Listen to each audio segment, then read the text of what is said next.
Welcome back to the Danette May Show. Today's episode is a powerful excerpt from a past masterclass I led. I felt it was time to reshare it for those who may have missed it, because the message is still just as potent. Let's dive in.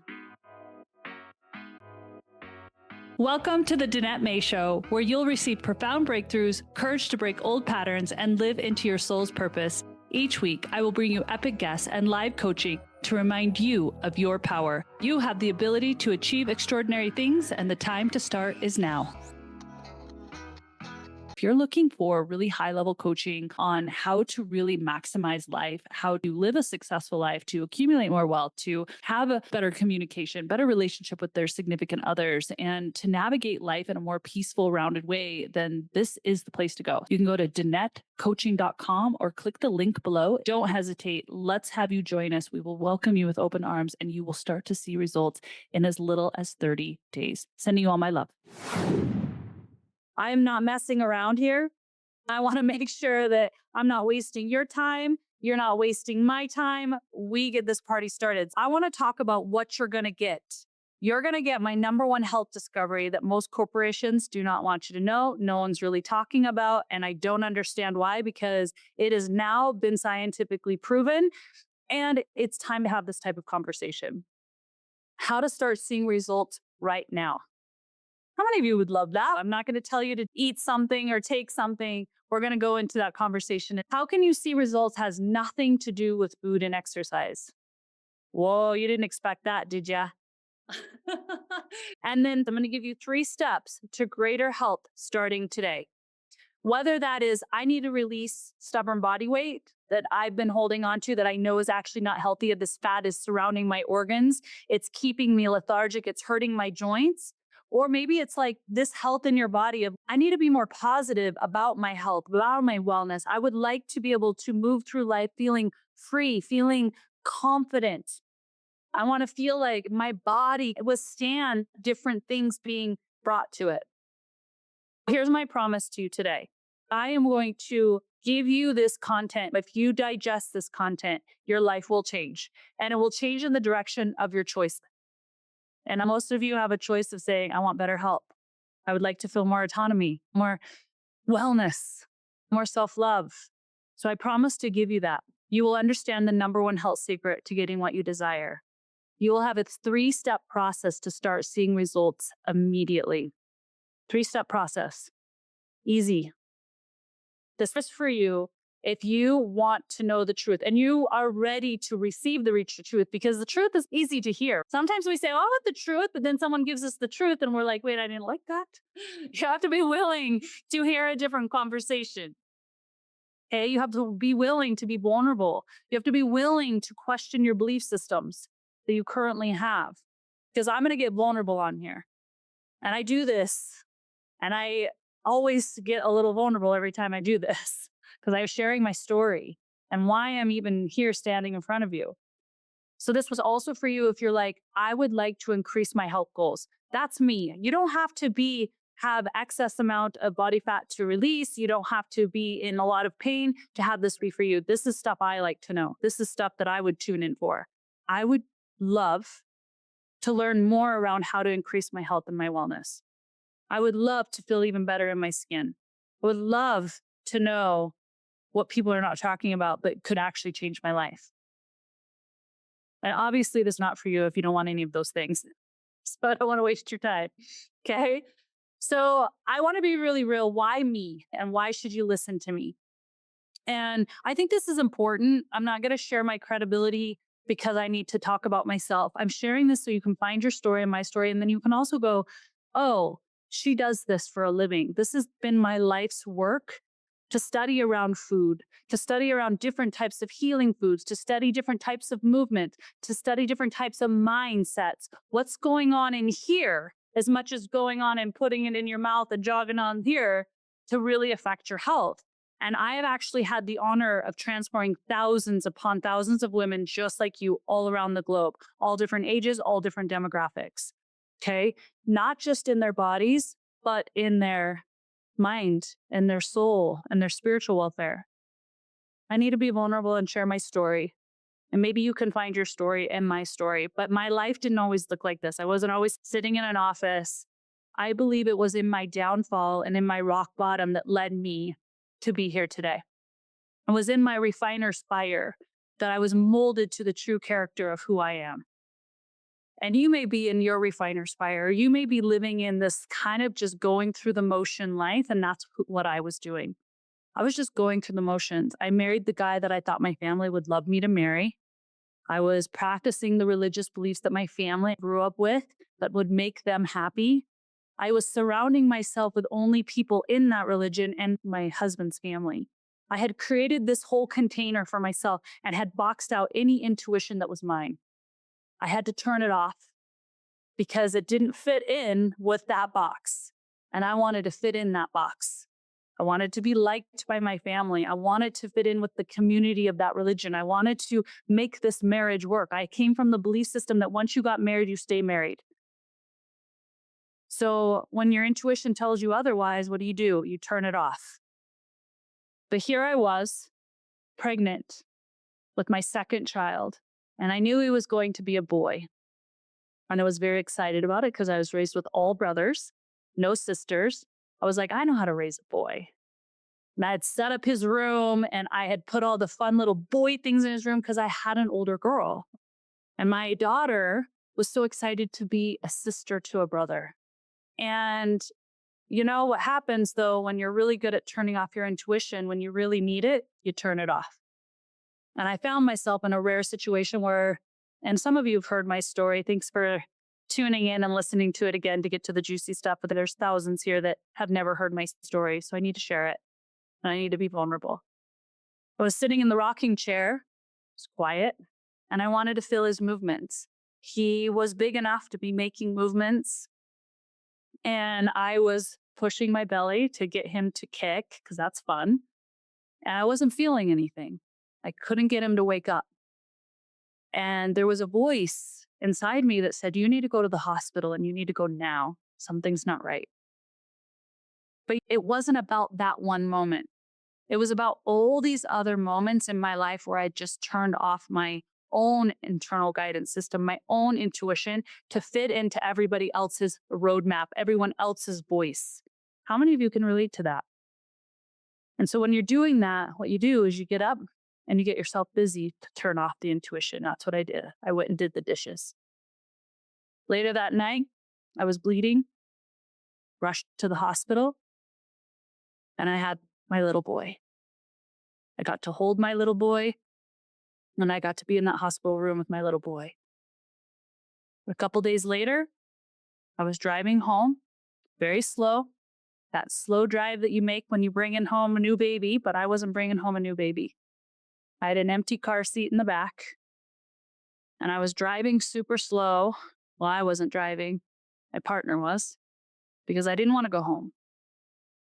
I had all the signs of having a baby. My milk was coming in. My breasts were really bad. I looked like I had a baby, but I had no baby. My son didn't make it. And I went home and walked into that bedroom with the baby powder and the baby lotions that smell so good, all the boy clothes, all the dreams. Then I crumbled. I blamed myself. I wondered how this happened.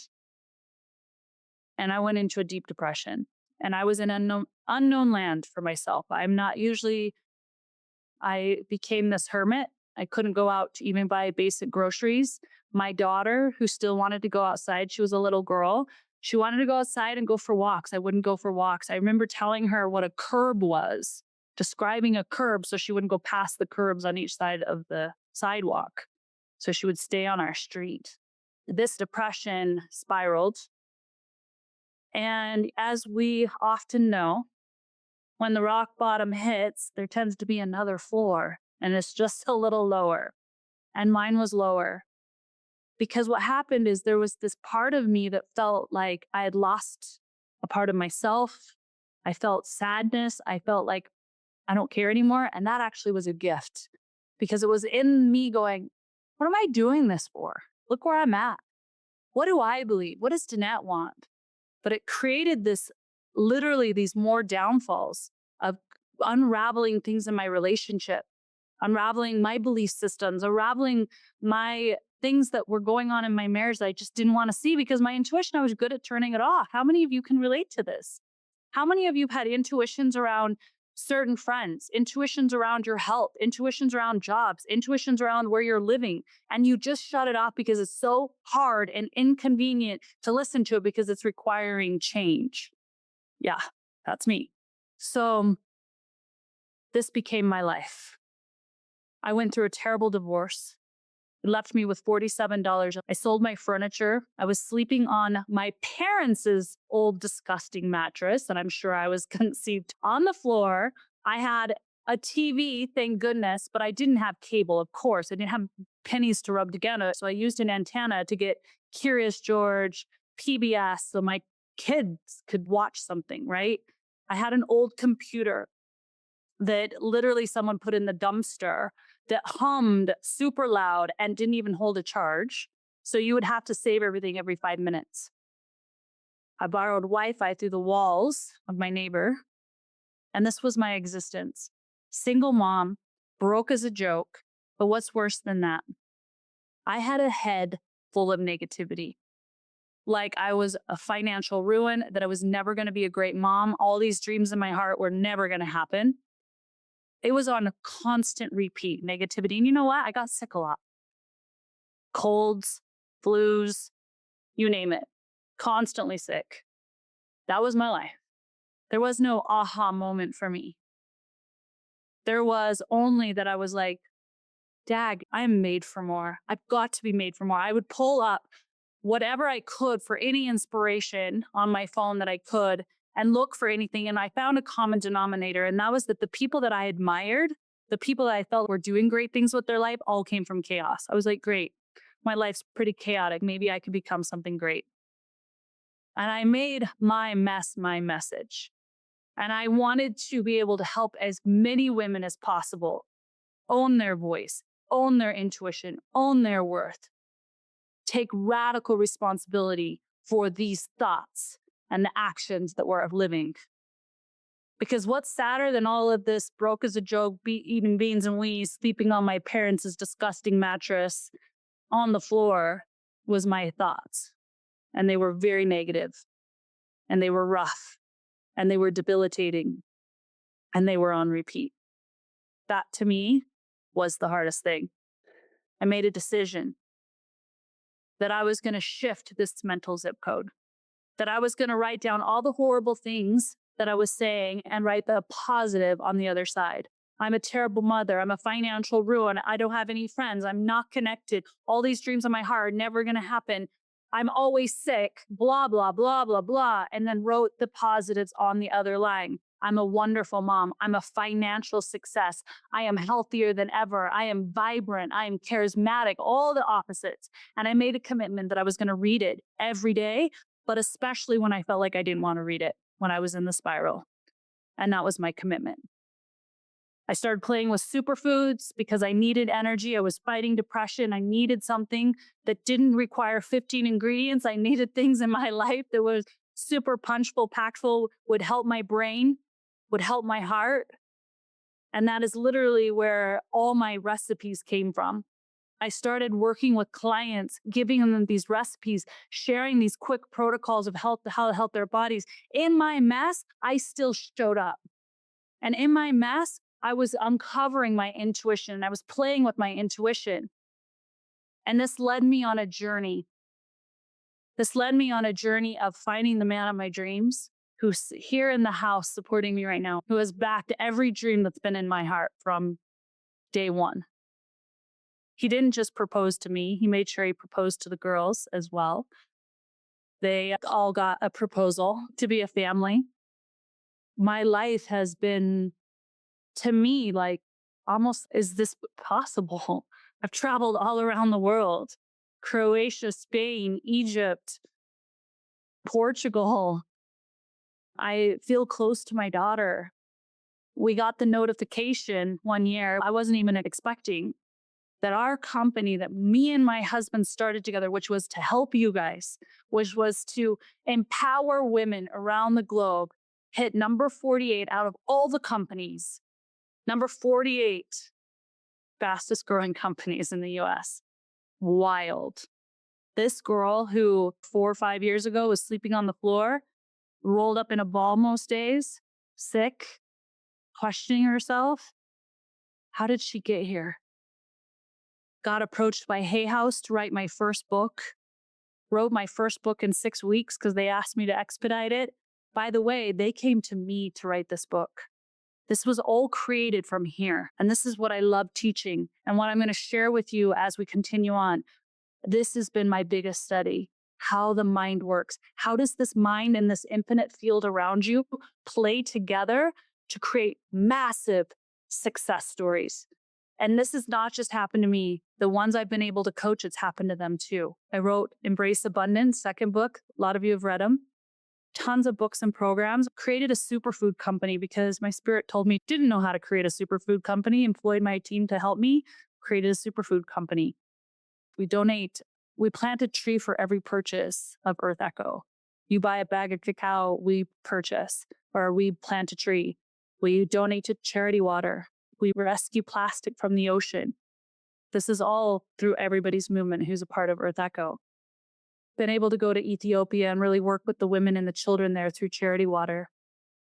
I wanted to share all that because I want you to know that I am the person to share this information with you.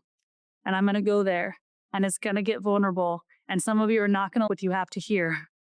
But if you're willing to take it on and you're willing to try it on, I promise you, you'll be looking at me and going, thank you. My life, it was here and now it's here. So let's go into it. What no one is talking about when it comes to your health and results. You ready for this? Thank you for letting me be vulnerable with my story. Amazing. 80% of you being overweight is in your mind. I'm going to take a step further on that statement.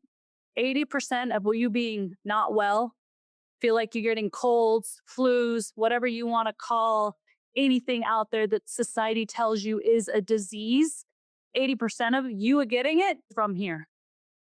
We're going to get real.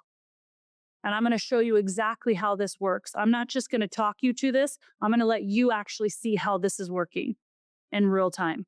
Because as soon as you take radical responsibility that your mind and your emotions are directing your path, it will be a game changer for you. And literally, it wasn't me. It was me taking radical responsibility that I had gotten my life to devastation, financial ruin, the loss of my son, me taking radical responsibility of that. If I wouldn't have, my life wouldn't be here today. And that responsibility comes that I'm saying, I'm the creator of this. It isn't the pharmaceuticals. It isn't the government. It isn't all the food. It isn't anything but me. And as soon as I can own that, it isn't because everybody's not doing what I want them to do. It isn't because there's a mass thing going on in the world, a big disease. It's because of here. You want to go there? Let's do this. I want to share how this works. How many of you last Christmas, with all the parties, all the things you were going to, thought, I'm probably going to gain a little weight. It's Christmas time and I'm going to try these extra desserts. I'm going to have some party time. I'm going to let go. I'm not going to worry about it. How many of you said you were going to gain weight last year around Christmas time? Most people, right? Now, my second question to you, if you gained just a little bit, see, you predicted something that your mind said was going to happen and it happened. You already were using the power of your mind, but most likely in a way you don't want to. You were like, I'm going to gain weight, and it happened, right? This is happening a lot. People are thinking about what they don't want, or they're believing a certain thing, and then they're actually seeing it happen. So we're going to talk through this. This is where this gets very interesting and where the studies get very interesting. Most of the time, by the time January hits, you've gone through the December month, different parties, having a good time, haven't really thought about it, eating really great food, which is great. But then you're also going, yeah, but I think all this food's going to make me gain weight. And then January hits and you start to feel bad inside your body. God, I didn't exercise and I went to a lot of parties and I ate a lot of things. Then you look in the mirror and you feel shame. You're like, oh, I don't look good. And that feeling of shame starts to go over you. It's subtle, but it happens. As soon as you look at yourself in the mirror and don't speak reverence, gratitude, love, and just disdain, that's shame. And then you might have even felt anxiety because you're like, I'm going to have to eat less and I like food and I'm going to have to eat less now if I'm going to release weight. How many of you experience this? This has been a dialogue in your life. And it could be a party, it could be over a birthday, it could be over a cruise. A lot of people get it over the holidays. Yeah. It's because this is what the pattern has been, but not anymore because you're going to learn a new way. So what happens as soon as you feel these emotions of shame, anxiety, sadness, frustration, what happens is these are fight or flight emotions. And what's going on inside of the body is that it takes all of the blood to the extremities because it's a fight or fight response of anxiety, panic. Your body thinks you're going to go fight a bear. You're not. You're just fighting the chocolate cake you ate. But what's going to happen is all this blood's going to go to the extremities of your body and it all leaves this digestive area. And then what happens is it gets really slow to metabolize the food. Therefore, the metabolism has slowed down. The anxiety keeps going up. The shame keeps going up. The digestion is going slower and slower. And the metabolism slower and slower. And the weight keeps staying on or really hard to release. I know you understand this. So there is metaphysical things I'm sharing with you today, and there's also very practical physical. And all the metaphysical stuff I'm sharing with you is actually scientifically backed as well. Anytime you eat something, whether it's a bag of chips, piece of birthday cake, bread at the restaurant, and you have a story that this is going to make me gain weight, be unhealthy. And this, you guys, I'm talking about food right now.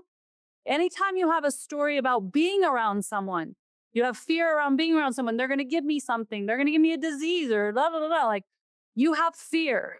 What happens? All the blood moves away from your digestive area, your core center, everything slows down. I'm giving you clues ahead of time. What needs to happen here, you guys, and I'm going to give you a tool. I'm going to give you a specific tool you can do that's going to change your life. It's going to change your life today. Is recognize, okay, it's shame, anxiety, depression, anger, frustration leads to this digestive system slowing down and actually adding weight. Where can I step into more joy? Where can I feel the emotions of love? Where can I be laughing more? That's the question. Whatever you put your attention to will come into your existence. So what we're going to try to do is focus on what we desire because there's 50 to 70,000 thoughts that scientists have found that humans have every single day. And they found that over 70% of them are negative. That's insanity. 70% of your thoughts are negative. What if you were to focus on happiness, laughter, joy? I know this is going to actually be good for me, right? Focusing on happiness. Where can I laugh more? How many of you have gone on a trip to, I'll just tell you about my trip to Italy and you tell me if you went on a trip like this. You go on a trip and you are having the time of your life. You're off social media.